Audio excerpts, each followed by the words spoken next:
Oh no. Okay. I did. Can you please refresh your slides, please? Yeah, I can. Hello, everyone. Everything is under control. You're at the right place. Don't go away.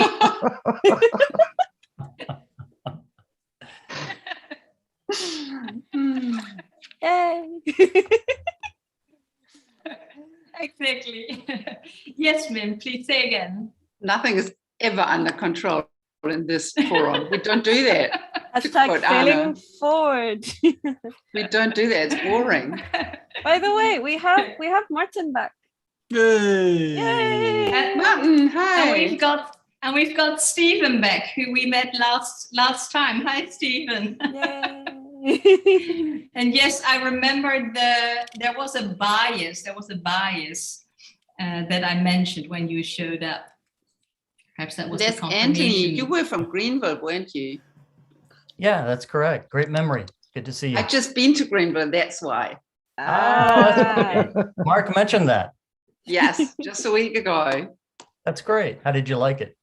Oh, very much. Very Good. much. Very cool. Yeah. Up and coming was my impression. That's a good way to look at it. Yes. Hey, Colin. Colin's in the car. Hello. Woo. Ooh. Hi, Vivka. Hi, Mim. That is a guy who can do a lot of things at the same time and is driving in there. I don't know. So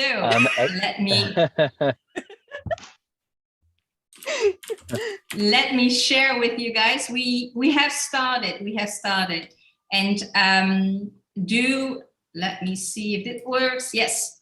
You are on YouTube. This is going to be streamed. So that means you can decide how you want to appear on the screen, with your lovely face or with a dark square, because anyway, you have the choice. You have the choice.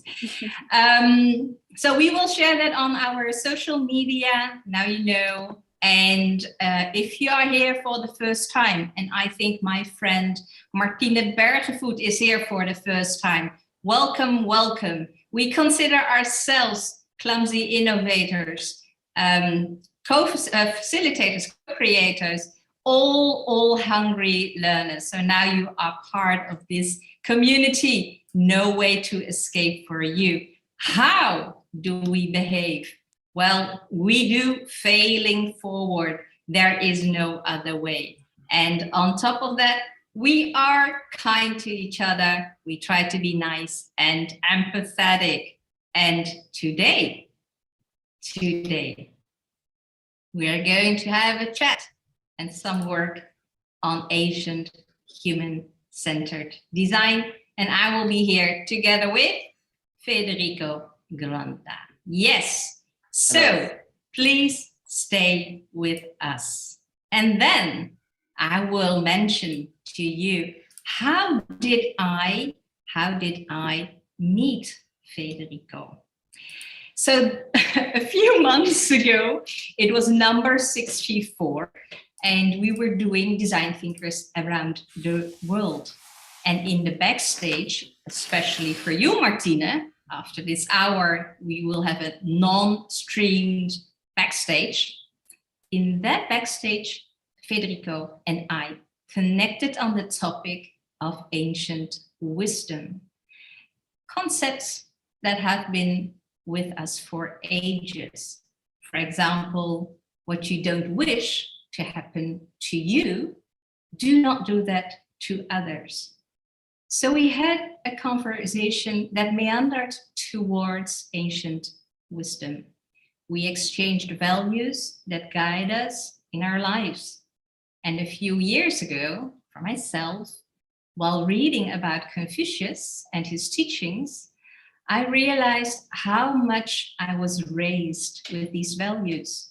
And that became clear to me.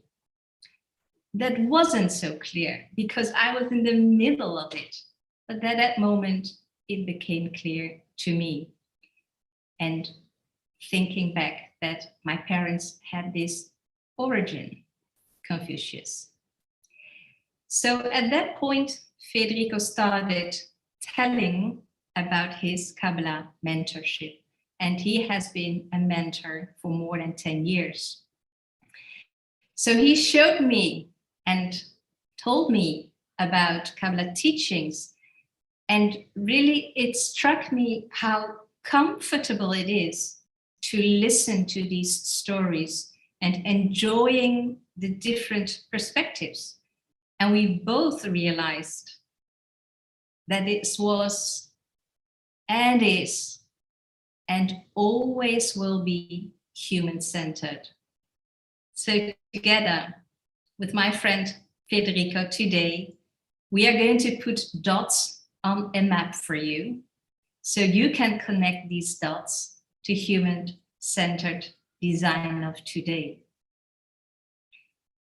And let me check now with you. What do you think or feel when we mention ancient wisdoms, ancient human-centered design? Please write that in the chat and let's see how you feel or what you think about ancient wisdoms. Please write in the chat.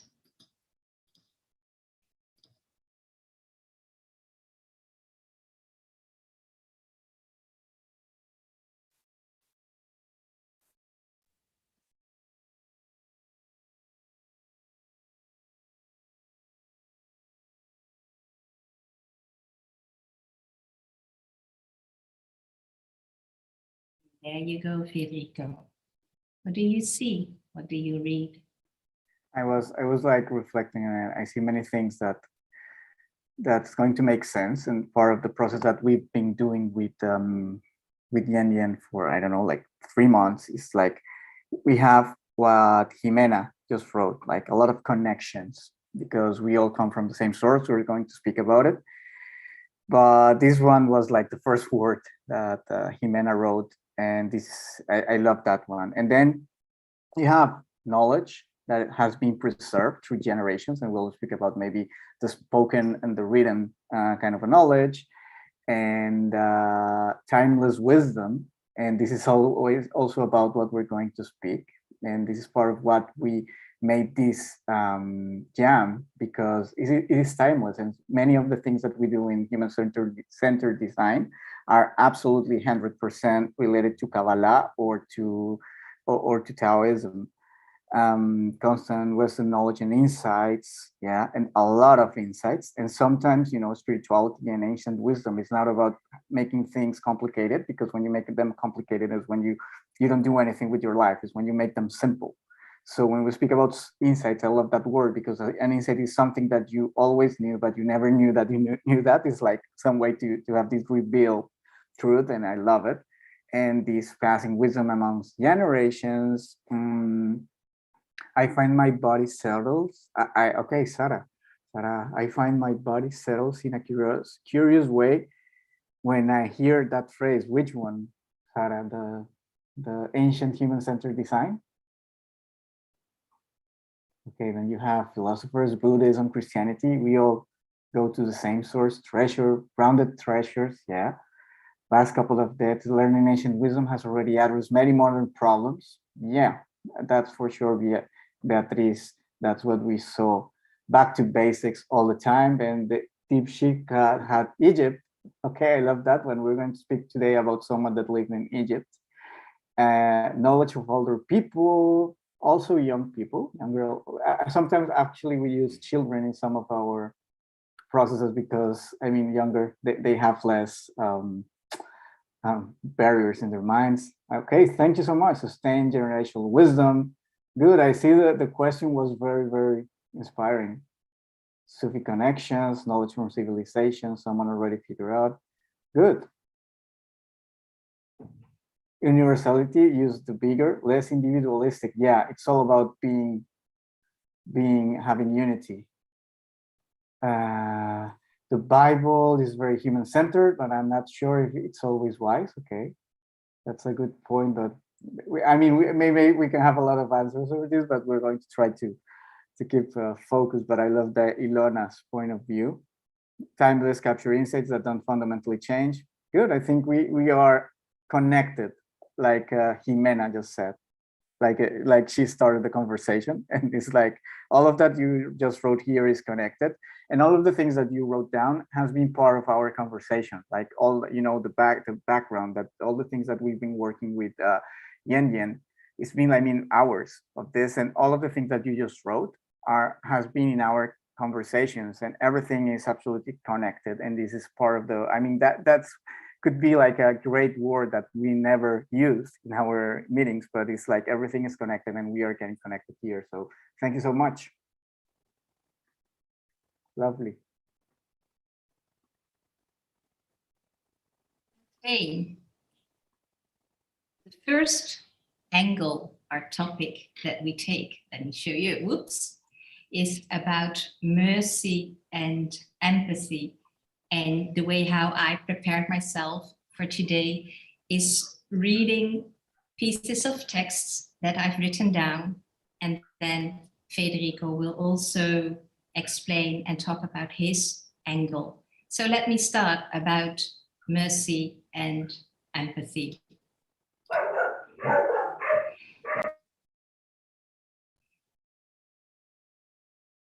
To me, this is Kunyam, and I pronounce it in a Cantonese way, Kunyam. She is the Bodhisattva, or the goddess of compassion, sent by Buddha to our world. And her mission is to help people and make their suffering bearable or even disappear. And to do so, she empathizes with their lives and problems. Difficulties in one's life are to be expected, and your life differs from mine. Perhaps it is more a struggle, perhaps it's less a struggle. Either way, when we meet, let empathy and compassion be the sparkle to connect with each other. Knowing that my grandmother worshipped her and introducing the worship to me as a child, I have Kunyam in my mind. And my grandmother had Kunyam also in a picture, in a frame. I have that in my bedroom, actually. And when I go to sleep or wake up, this frame is the first image that I actually see.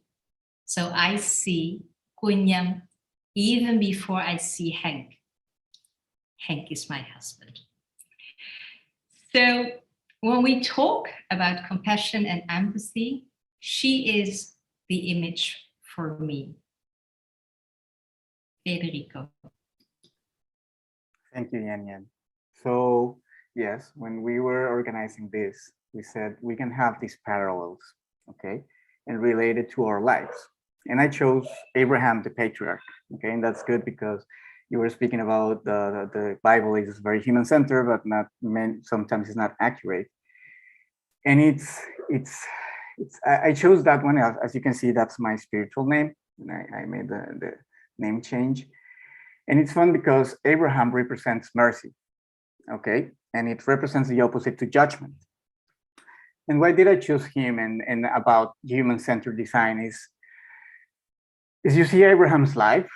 He made many mistakes. You know, his firstborn child, he sent him with his mother to the desert to die, and many things that are very, very, very hard to understand.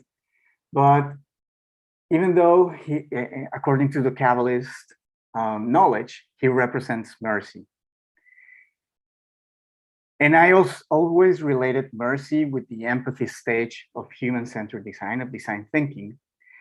And after I got this name, the Abraham name, what I've learned is not mercy and empathy, it's more about empathy, because sometimes mercy comes from stranger places and from understanding. If you see, during the last years,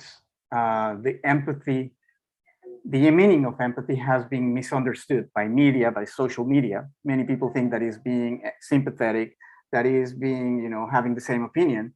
And they forgot about that it's only about understanding people. How do they feel, they think, they listen, and how can you help them? And sometimes in that process, you're not perfect. and you try to do things even if you fail, and even if you sometimes you can feel harsh, sometimes you cannot be sympathetic.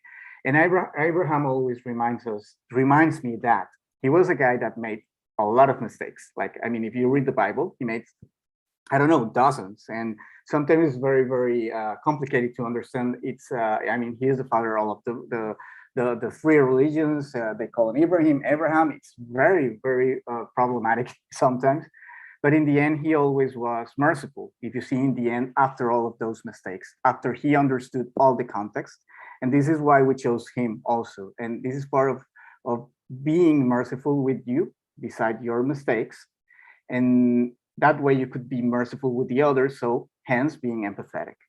Thank you, Yen. So, dear everybody, yeah. Okay. What do you think after these two stories? And please share that in the chat with us. And let me put a question here. Okay.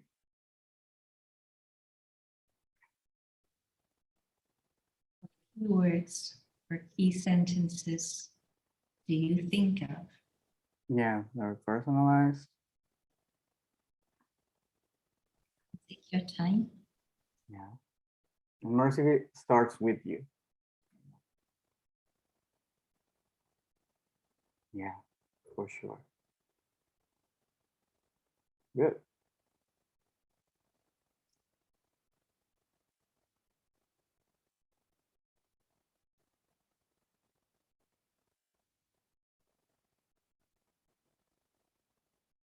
Inner dragons. I love the inner dragon. That Martin said. Our actions come from within ourselves, where we have to be comfortable with who we are first. Abraham sounds like our motto, the Wednesday web jam, failing forward. Yeah, I think I failed more times in life than Abraham, even if he lived more than 100 years.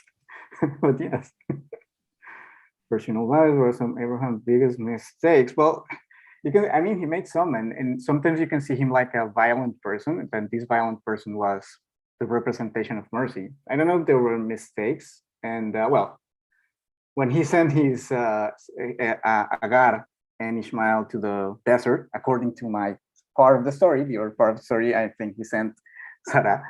But if you see that you don't send a woman and his child to the desert to die, that's one of the biggest and most common mistakes that people speak about him, you know.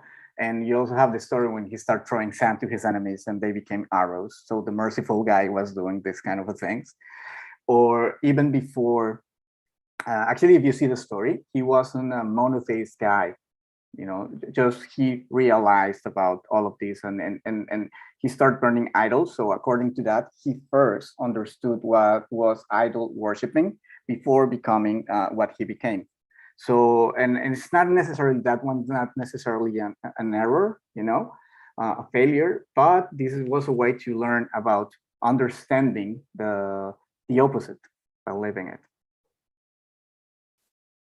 Okay, so I wouldn't think mercy and judgment are opposites, still a good and helpful prayer.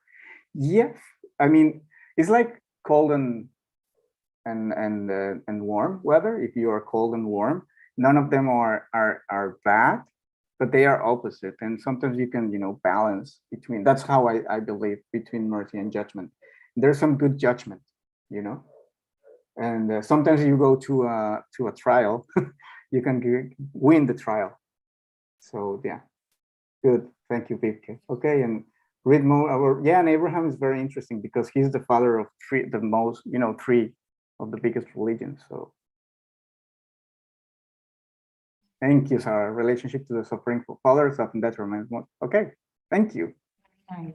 Yeah, let's move on. Good. Okay, so the next one. So the next topic, yes, that Federico and I discovered, captured, was teaching, not preaching. So here I tell the story, and I borrowed this one from School of Life. Teach, no preach, and design thinking. So for me, I was raised with Confucius values. And here's a summary of 6 points in a popular way. Always keep going. It doesn't matter how slowly you go, as long as you don't stop. Number 2, go all in. Wherever you go with all your heart. 3, preparation. And I have to think of my schoolwork when I was young. Preparation is key. Success depends upon previous preparation. And without such preparation, there is certainly failure. Number 4, friends matter. Never contract friendship with a man that is not better than yourself. Number 5, learn to forgive and forget. This one is really big in me. Learn to forgive and forget. To be wronged is nothing unless you continue to remember it. Number 6, you can learn from everyone. If I am walking with 2 other men, each of them will serve as my teacher. I will pick out the good points of one and imitate them, and the bad points of the other and correct them in myself. So these values are instilled in me, and that's not a guarantee I can live up to them every single moment in my life. And having my own children, I have already the experience. Well, I think I am teaching, they feel I am preaching. So the line is very, very thin.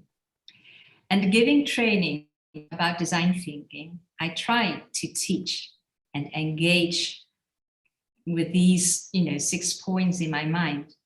And I imagine I support you in learning, that I'm not preaching and tell you what you should think or do.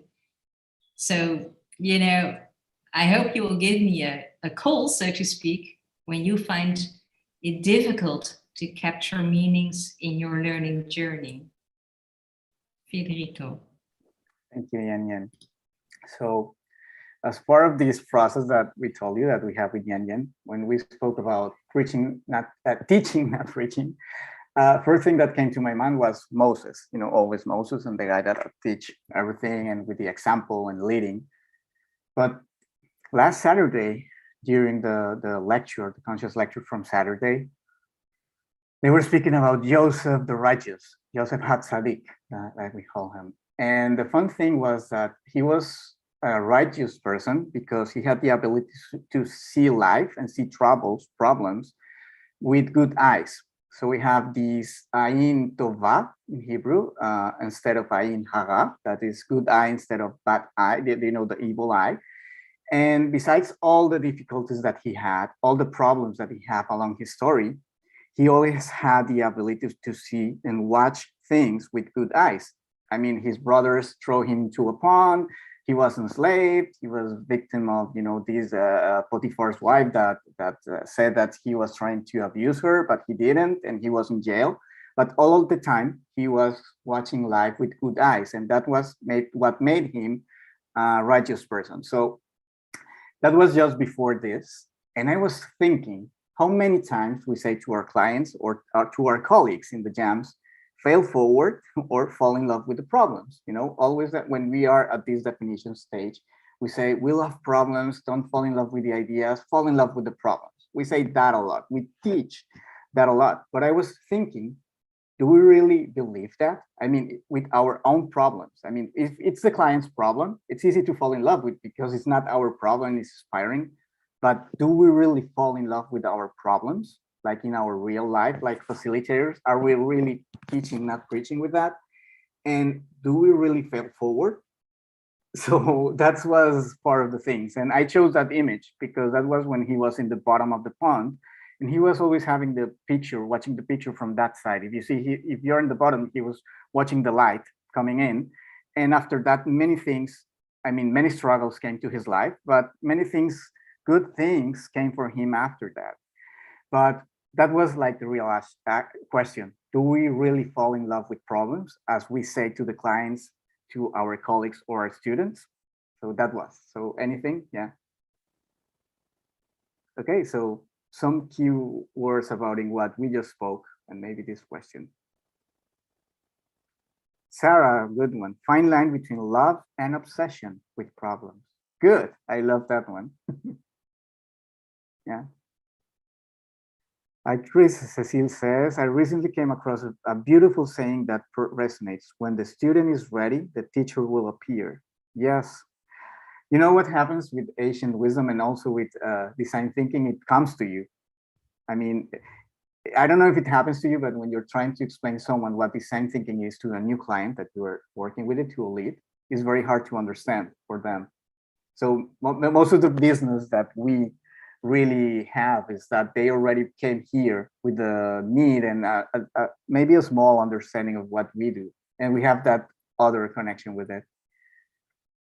Jimena, I think it may be like falling in love with the creativity and the opportunity of learning from the problem. Okay, good. This could be a good way. Okay, only we are faced with trials and temptations, we're truly facing the meaning of failure and transcending. Okay, no, more like struggle, anger, frustration, intervening, peace, acceptance. Maybe next, love. I love that one, Martin, like being honest. To be honest, I mean, it's like falling in love with the problem. I would say to Martina, consider it a wok fried dish. I love the Anthony one, and this falling in love with the problem is with acceptance of where you find yourself, and you can move forward. And I love that one because I don't know, but it happens to me with a lot of my Latino, fellows and clients. Latinos, we are very used to say that we accept things, but we are really denying. Like, okay, it's okay, because we don't like to confront anything. And sometimes there's a difference between accepting and denying. I never met a problem. I mean, Beatriz is like in the right place. I never met a problem I didn't try to solve. I hadn't learned. I only have so much energy. Not a problem. Not all problems are mine. Good one. It's like trying to not be Superman or Superwoman in this case. Yeah. Okay. Thank you. Let's move on because we have a last snippet for you, and then you work in a breakout room, or you can have a good chat in a breakout room. So the third snippet, community values. Here we go again. Honor your parents. So I found this, and I wanted to share this piece of text with you.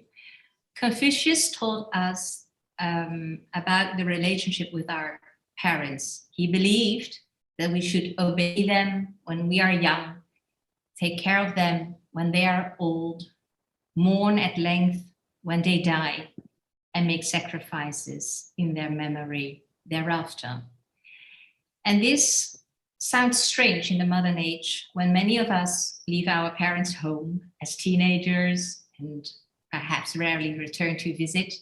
We may even see them as strangers, arbitrarily thrust upon us by fate. After all, our parents are sometimes so out of touch, perhaps so pitifully human in their shortcomings, so difficult, so judgmental. Yet, Confucius recognized that in many ways, a moral life begins in the family. We cannot truly be caring, wise, grateful, and conscientious unless we remember mom's birthday and meet dad for lunch. So today, being a parent myself, the meaning of this teaching is, if I cannot see the perspective of my own parents, how can I see the perspective of others? And I call them end users, stakeholders, suppliers, and so on. Start seeing the perspective of our parents. Thank you, Yan. And we switched the slide unconsciously. Yeah, it was like, but no worries, because we're speaking about unity here. And we're speaking about community. So that was the most part of everything that we were speaking about, that everything was connected. And if you read Genesis, someone's speaking about Genesis, Bereshit, like in the beginning. If you read it backwards, that's, I mean, we always preach this. If you go backwards, we always go to the same source, to the seed level, that like we call it in Kabbalah. And this just happened right now. I mean, we can use either both of the slides that we had, and we'll have the same message. If you see, you can speak about how Joseph and his brothers were disconnected because things that happened. If you go backwards, they were sons of Jacob, and Jacob was disconnected from Esau, but he was son of Isaac, and yada yada yada. You go backward, and you go to the source, to in the beginning, Bereshit bara.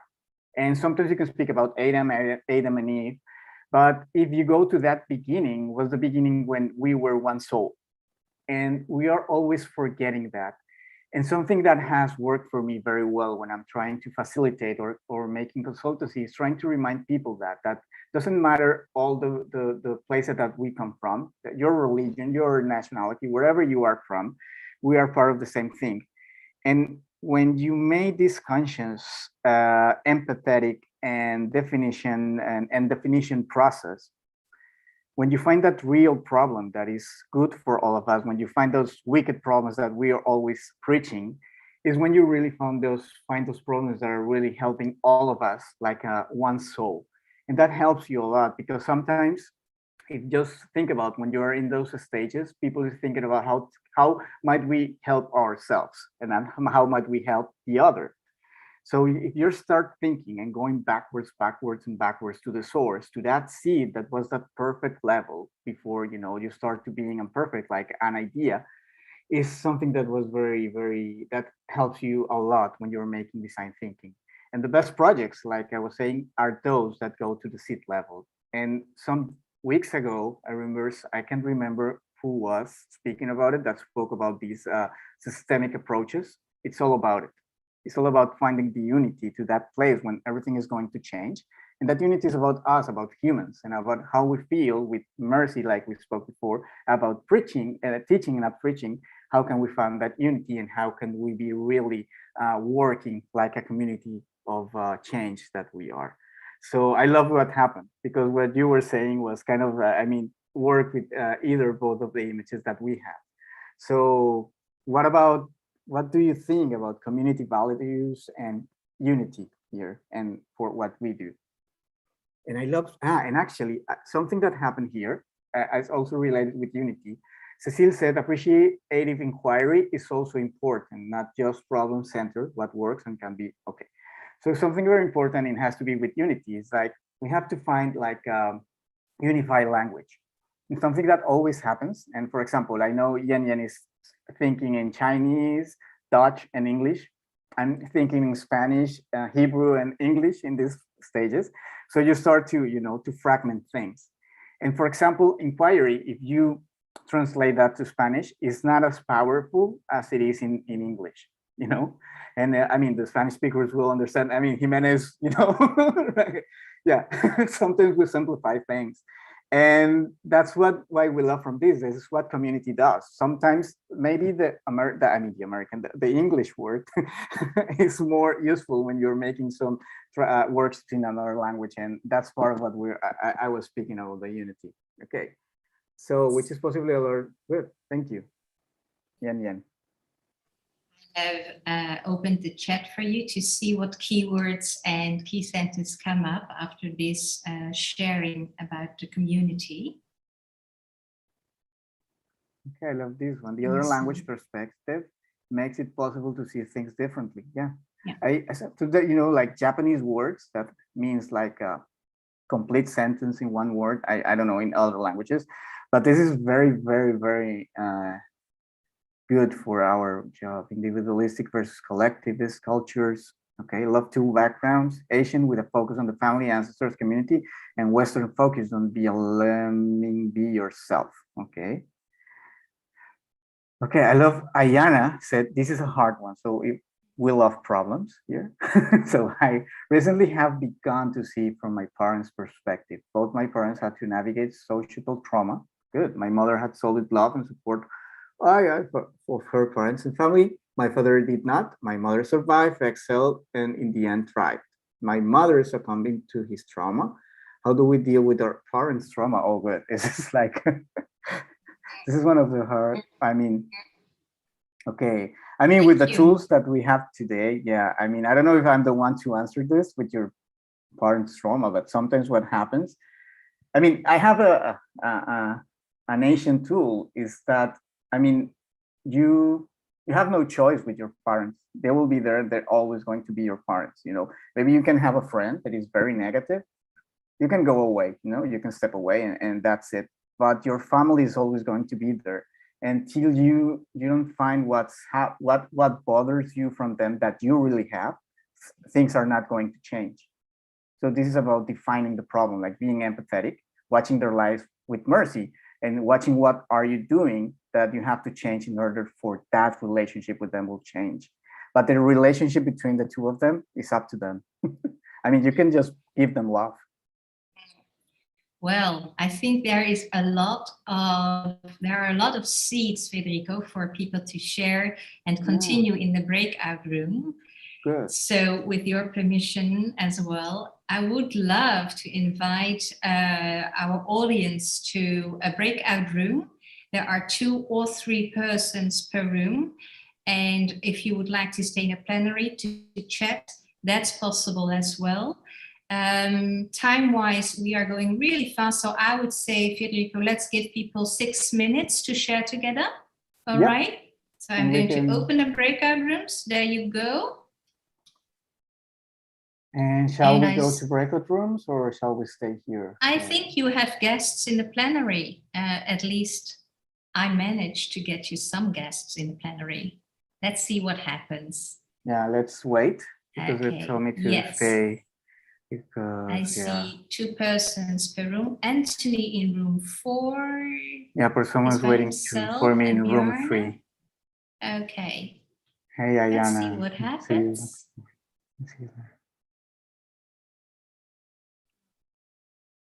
Okay. Yeah. Hey. Okay. Does wow, the person? I love that. Yeah, the breakout room 3 is. I'm going to send. Yeah, I have it. Okay. Oh, oops. I mistakenly sent me. Yeah, I mistakenly closed the rooms, so I have to fix that. Oh, that's really like coming back. Send them flying again. Yeah, if you can. Hey, Federico. In the meantime, you mentioned Taoism right in the beginning, but then you didn't. And I just read a book which I found really interesting about Wing Tsun, which is a martial art. And it's based on Taoism, on the teaching of Taoism. And the guy who wrote it is John Vincent, the founder of Leon, a fast food chain, an organic fast food chain in London. So I found that really interesting because he is actually building his business like that and aligning his business according to the teachings of Taoism and Wing Tsun. And I find that really interesting because he's like, I'm not very, very expert in Confucian theory, but Confucian and Taoism are both like complementary. Only Confucian, if I understand correctly, is much more relying on formalities and rules, whilst Taoism is the classical be like water approach. So if you're versed in that, I would be really interested to learn something about like how does Taoism help us on this? Good. That's Yen's. Well, then whoever. I've been learning from Yen, but something happened very interesting. Yen, you've been nodding. Yeah, I've been nodding. Yes. Well, it is not that I know a lot of it, but I can share with you the part that that caught me. Mm-hmm.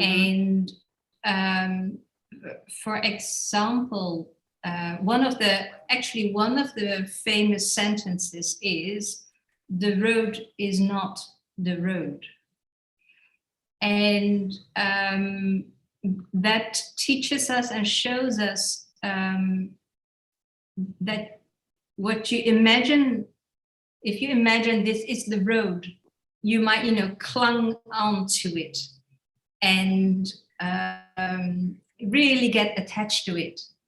So there suddenly is the word of attachment.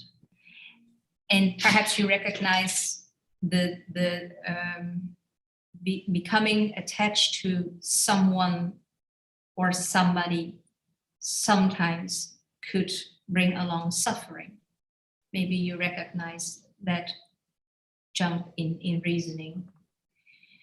So that's one thing I can share with you. And the other thing that really, really struck me was Taoism also has a saying like, nature is not in a hurry, yet everything gets accomplished. That's a nice one, actually. How nature is becoming and undergoing change. It does happen. So what do we as human beings chase the change, or even our Federico, and please support me, how is it possible that we have in our mind to think all the time we make an impact? That's true. If I can jump in, if you don't mind, Federico? Go. Yeah. Yes, It's just, I find this especially compelling, like, since I've had all this exchange now, many people work in design thinking, I find a lot of people have the same project, the same problem. Like if you go into a business with the approach of design thinking, they expect you to be like fast and get it through and get it done in a day, or in a workshop, or maybe in 2 if they're really patient. And then patience comes to an end. But this is like forcing change and wanting things too much.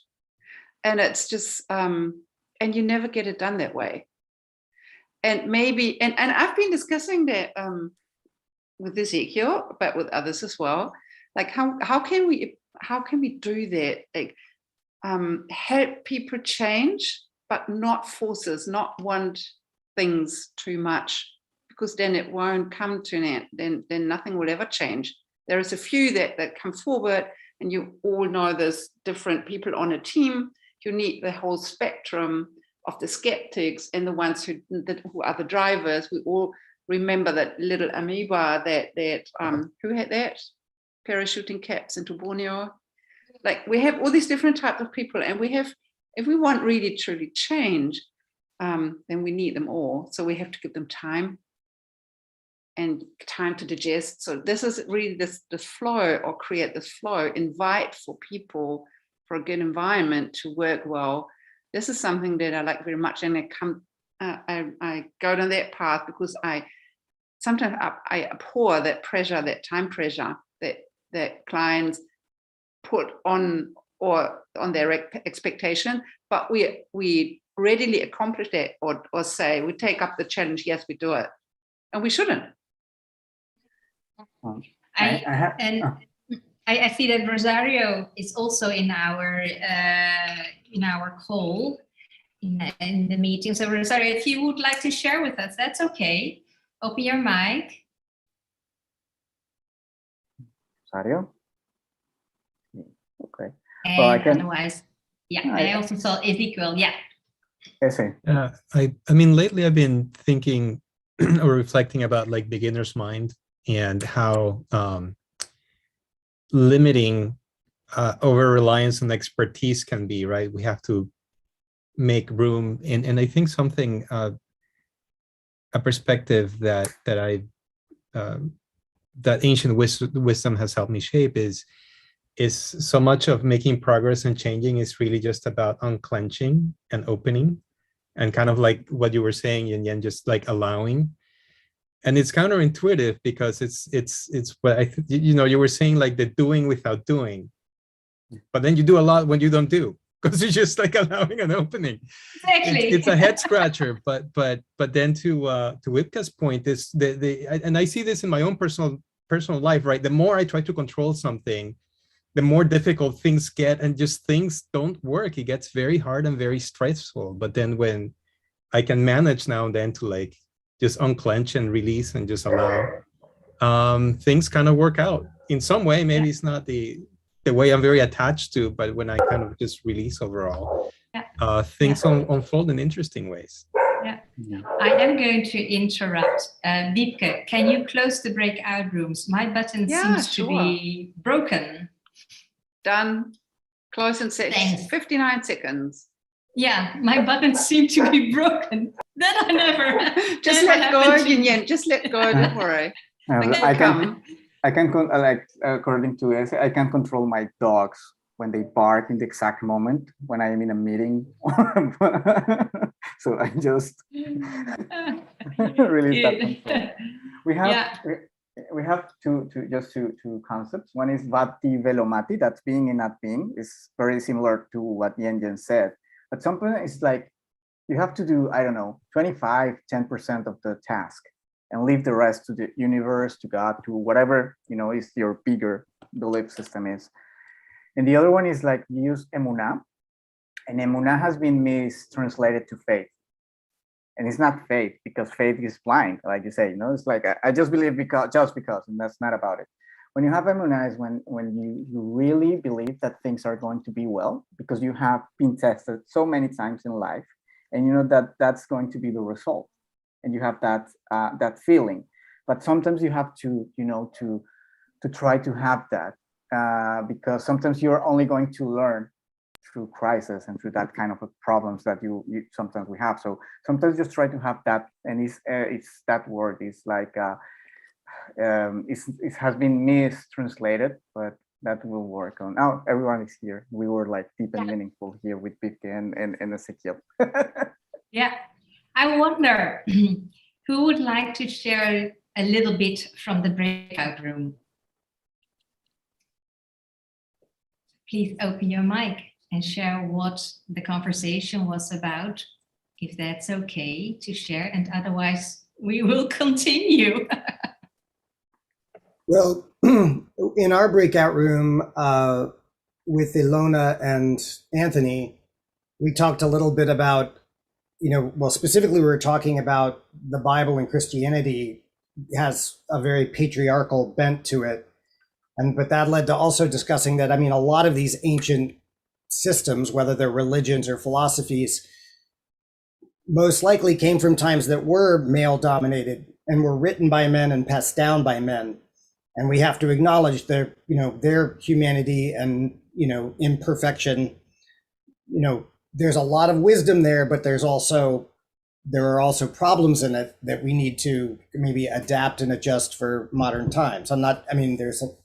There's a lot of value in it. And another thing we talked about was kind of the recognition of, I think Anthony said it best, of trying to avoid selfishness and being self-centered, right? Acknowledging that we're part of a greater whole, and our connection to, all people and all things.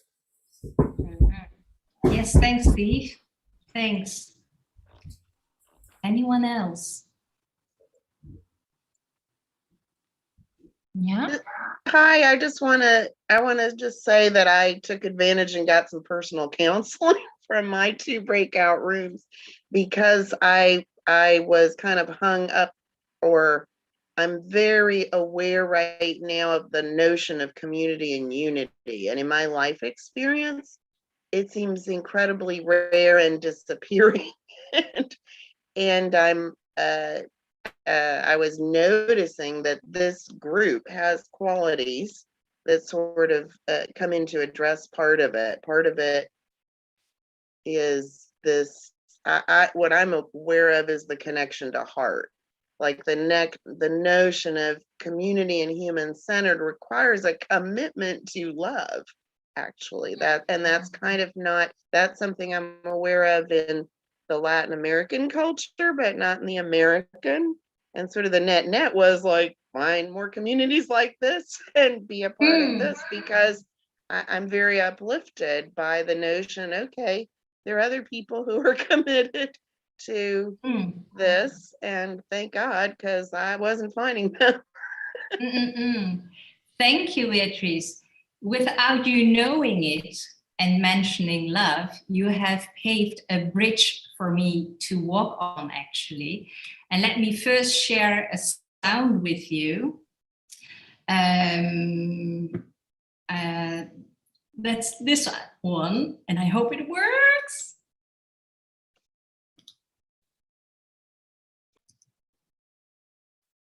Whoop. Oh, I'm messing up, Federico. Failing forward.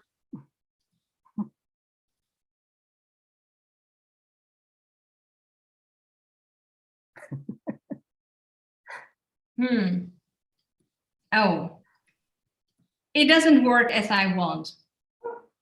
Anyway, Beatrice, you mentioning the word love, that is what Federico and myself have found as well during these months of exchanging and talking and learning. And that is asking for a celebration that, with permission of Pamela and Henk, our partners, I want to ask Federico, will you marry me, Federico? I'm frozen. Sure, Yen. Thank Now, you. where I is haven't Federico? they never train you like you were speaking. Steve was saying like everything was What's written by men. going They never on with taught us your how son, to react when you Federico? have a proposal. Sure, Yen. I would love to. I will. Never taught me how to react. Even if we were rehearsing, I never had the training to say yes to a proposal. So yes, and it feels like, you know, I got really nervous.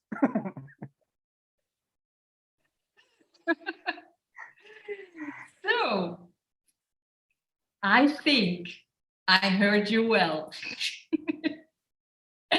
Thank you. Thank you.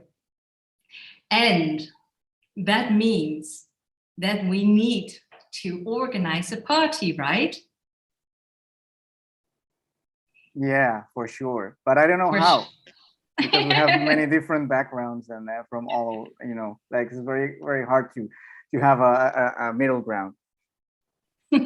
Perhaps we don't need a middle ground. Perhaps we don't need a middle ground. And that means that we can collect ideas that are in this audience.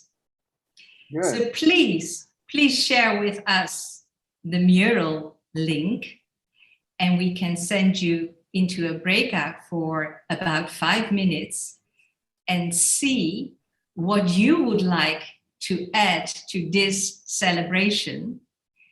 And you can walk to the breakout room you like and have a little chat with who you find in the breakout room. And drop the items or thoughts and ideas to make this a celebration. And what we really want is have your special point of view from your ancient knowledge, your cultural background. So from anything that makes you that person that we've been, you know, going deep today. And we'll appreciate to have those ideas concerning all of your backgrounds, because you see, this is like a very eclectic wedding, the one that we're going to have.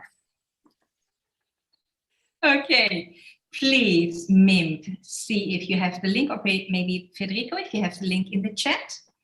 I just, people is already joining. Yeah. Okay, very good. All right. Then I switch here. on. You see? I switch on the time. Very nice. Yes. For 5 more minutes. Yeah.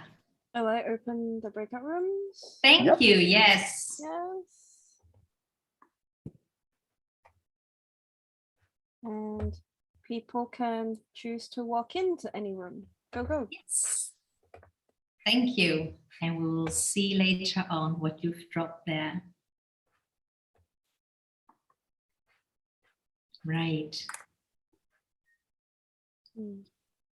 Oh, good heavens.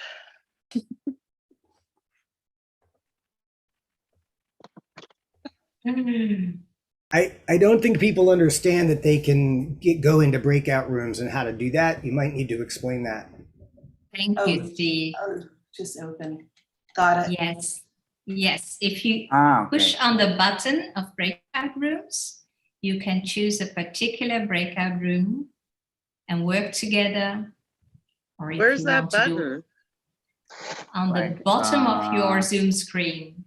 Yeah. Oh, It's the Bottom of your You The might four have, squares. So the four squares. The four squares. Yeah. Yeah, that's what, Four squares. you might have to expand your screen. Sometimes if your screen is too small, it gets put in the more link or menu item at the bottom. yeah. Well, we have Anupa in the schedule and activities, and Martina in the kitchen working. I'm gonna alone. go join Martina in the kitchen if anybody wants to follow me. Good. And I was Martina gonna is say also- I want to go into oops, we forgot something, because that's kind of my MO. I tend to forget stuff. Oops, I forgot the gift. Oh no. So anybody want to join me there? Should we be physically moving, like, or is it? Yeah. Yeah, but My then kitchen. okay, if I Ayana, click you're on- already there. It's not. Oh, yeah. No one It wants to says- give speeches. Mine neither says do you. locked.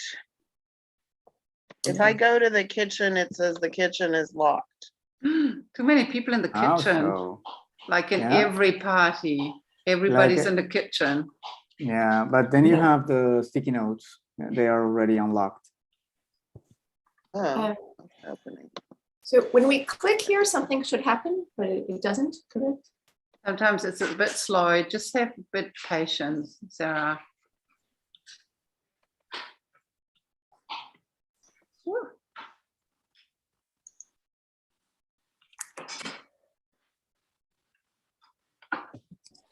So what is it then that we Yeah. that I we need can't- most for a party? I'm gonna put it in chat. It's so nice that somebody else is organizing the party for you. And Yeah. it took me a lifetime to learn to enjoy a party instead of co-organizing it in my mind. Perhaps that's the modern days control freak in me. I do hope I let it go. Yeah. Wow. Yeah, that's something about the let go. I had the most. Steve should really tell us about his party experience, because he just had a celebration last Saturday. Oh. And they weren't getting very nervous, and they were expecting 60 people. But Okay, his that's wife nice. had a race in the morning. Stephen had to sing in the afternoon. I had to get a COVID test pre-flight. And it was all like a big thing trying to organize. And nothing was ready. And it was the most beautiful party because everybody was really relaxed. There was food, drink, people, period. Enough. Yeah. Yeah. And I think we have to regain some flexibility on the prerequisite of any parties so that we think, what is really the important thing? It's people. And it does help if you've got food and drink, and music is great too, but it's not a must. It's about people. Yeah. Just coming back to the essentials. Yeah. I mean, Yeah. That's lovely. Yeah. my other wife's birthday in the Hebrew calendar is this tomorrow night and Friday along the day. Wow. And today I was actually speaking about her and then here in the community in Merida, maybe we don't know if we do that, but what we usually do is that we give things to people the day of our birthday, as part of it. We don't receive presents, but we give food or presents to the others because that's the seed level of this new year. So you have to start giving in order to expand everything. And for example, you were saying that for you it's hard not to enjoy the party. Like my side of the story was like I was only enjoying parties, and that took me a lot of travel from one hand. And then the other one, I had to learn how to do the opposite and started to enjoy more when you were the one that was caring for the others. But yeah, like a man, like a male, many times you're always like, oh, you have a party, I'm going to enjoy, and you're never aware of everything behind that. So, but yeah, life taught me. Life lessons. Okay. Yes. Welcome back, everyone. Now I'm the only one who's not really watching the mural. So I would like to ask Federico, what do you see, and what question would you have about the mural? I'm going to share screen. Okay. Mm-hmm. Okay, good. So what I love from this is, like, I know that you're putting all of your background, all of the things, your beliefs. And what I see here is that someone put my name here. So like a Sufi dress for Federico. So I put this one. So you know what connections are? In my previous wedding with my other wife, I was dressed almost like that, but without a skirt, but all white. And that is, for us, makes like a lot of significance, like the man being all white. And I love that when I made that connection from something that you sometimes think that is the opposite. And I love that one. I don't know who put that dress, but good one. But so here we have, disco for all ages, fun disco. Okay, multi-generational music band. Maybe this one was Steve with his the band that he used to have in high school. Okay, then you have the speech. I don't know what it is. The Toastmaster. Okay, you have a Toastmaster and the friend toast, but will be nice to have some ideas here for our toast. And here is when you know people. Okay, so we have a lot of Asian food in Chinese, hot pot and Korean barbecue style. Fine, delicious and healthy, festival buffet style, drinks, bubble, champagnes. Okay, this looks very, very good. And we can blend it then we can have a mashup, like having this Korean barbecue but kosher or something like that. That would be such a challenge. Then when we fall in love with problems. Okay, gifts, cash, good. And I think this was Ezekiel with the gifts when you have them. And then you have gifts that family needs and will last. Good one. Okay, things that will last, so we will remind you for forever. Set up wedding gift registry, gift experiences, vacations, serving dishes, silverware. I will love to know why silver. I mean, I have no cultural or meanings for silver, and things to help create a new home for the couple. Good, thank you. Then in activities, we have dance, song, free party, henna ceremony. That's like tattoos, henna tattoos, maybe, I don't know. Just asking. Yes, I like that. Yes.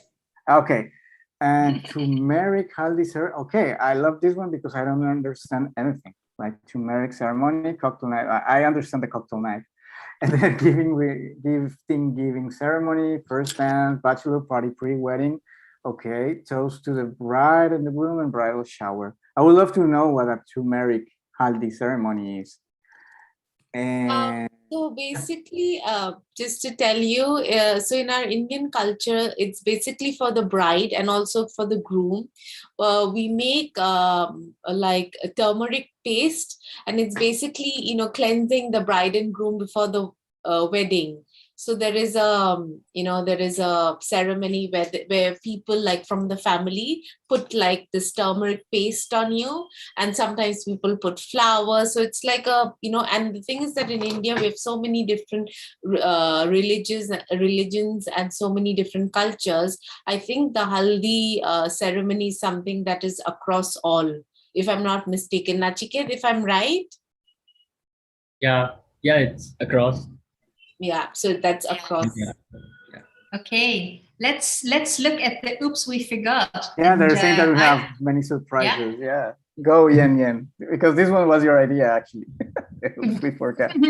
Secret language. I like that, as if creating a new bonding, that we also need new words and codes, either between us or with the extended family. Bring your pets to keep the peace. Nice. Poetry spoken word. I would love that. Unmute. What's the meaning behind unmute? It was the first thing that came up. I forgot to unmute my microphone, so We said, okay, maybe that's the thing we shouldn't forget.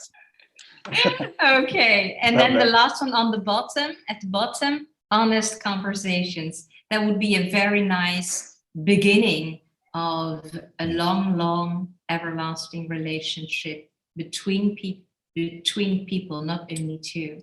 It's beautiful. Okay, yes. Thank you. Thank you, everybody. We've got here a nice recipe, a nice script for any celebration that we are going to have in the future or the near future.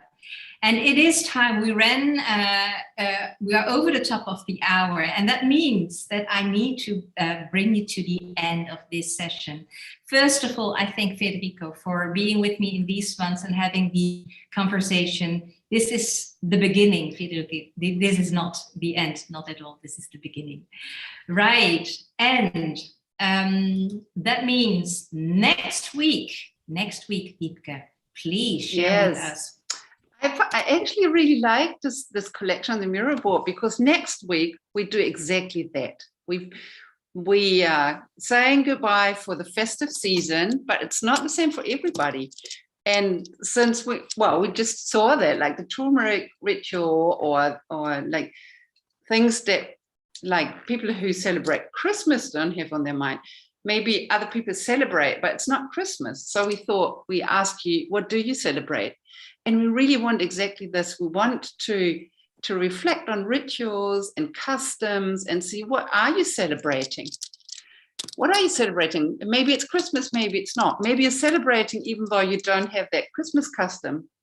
So this is what we want to do. We want to connect with you.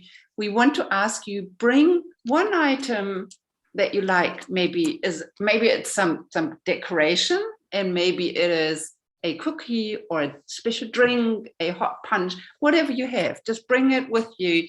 We want it to be a very informal gathering. Just be nice, just go into conversation and just have a nice get together, as if we were going to the Tea Bar Beer Pub, having a drink or just a nice afternoon or a morning ritual to let you all go into the festive season. And then Nachikit will be doing the next thing on the other end. Nachikit, over to you. Oh, thank you. I was on mute. So in the new year, first session coming back, we are going to have Matt Waller, who is head of behavioral science at Frog. He has been in this space of behavioral science for 20 years. And we'll be discussing some interesting topic related to designing for behavior change. He is also an author of a book called Start at the End. And we are looking forward to have all of you next year with some exciting new sessions planned for you. So stay tuned, and we look forward to have you. And the link is in the chat. Please go register. For the next session. Yes. Okay. And there is more to share with you, people. We want to thank you for being with us and supporting us with Ko-fi. And with your donations, it was possible to cover our costs on MailChimp, on Zoom, and other platforms. Thank you very much. We have 109%, so we have even a little bit more money to spend next year. Thank you for supporting us. Although if you're not here, but on the YouTube, thank you, thank you, thank you. Okay, this is our crew. And we are very, glad we have each other. We share laughters, conversations, and chats. If you would like to know more about our work, just reach out to us. So I said 109%. The slides are very, very strange this time. Anyway, it is time for the backstage. I say bye to everyone on YouTube. See you next time. I'm going to switch off YouTube and open the back.